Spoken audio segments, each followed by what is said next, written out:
is a Labour landslide being predicted by the exit poll. শুক্রবার সকাল থেকে ব্রিটেনের নির্বাচনে একের পর এক আসনের ফলাফল প্রকাশ হতে থাকে। ফল আসার পরপরই লেবার সমর্থকরা ব্যাপক উচ্ছ্বাস প্রকাশ করেন। নির্বাচনে নিরঙ্কুশ জয় পেয়েছে লেবার পার্টি। নিজ আসন থেকে জয়ী হয়েছেন যুক্তরাজ্যের প্রধানমন্ত্রী হতে যাওয়া লেবার নেতা কেয়ার স্টারমার।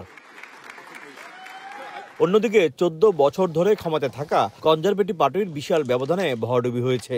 তবে নিজ আসন ধরে রেখেছেন ঋষি সুনাক। স্টারমারকে অভিনন্দন জানিয়েছেন তিনি। এদিকে লেবার পার্টি থেকে টানা চতুর্থবারের মতো জয় পেয়েছেন বঙ্গবন্ধু শেখ মুজিবুর রহমানের নাতনি টিউলিপ সিদ্দিক।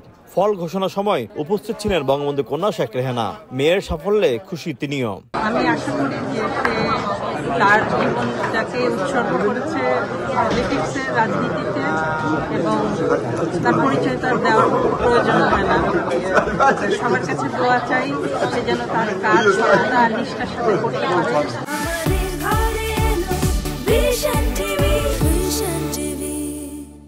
সবাইকে শুভেচ্ছা জানাচ্ছি। আপনাদের দোয়ায় আমি এই 4th টাইম আবার ইলেক্টেড হলাম। আমাদের বাংলাদেশের কমিউনিটি সবসময় আমাকে সাপোর্ট করে, আর আমি খুব গ্রেটফুল যে এইবার ওনারা আমাকে সাপোর্ট করেছে। আমি চাই যে আমাদের আরো 3টা বোন যে আছে, রূপা, রুশনারা আর আফসানা, সবাই জানি ভিক্টরি হয়। এবার আমরা সবাই লেবার গভর্নমেন্টে সার্ভ করতে পারি। টিউলিপ ছাড়াও লেবার পার্টি থেকে জয় পেয়েছেন আরো কয়েকজন বাংলাদেশি বংশোদ্ভূত প্রার্থী। শোয়েব কবির, সময় সংবাদ, লন্ডন।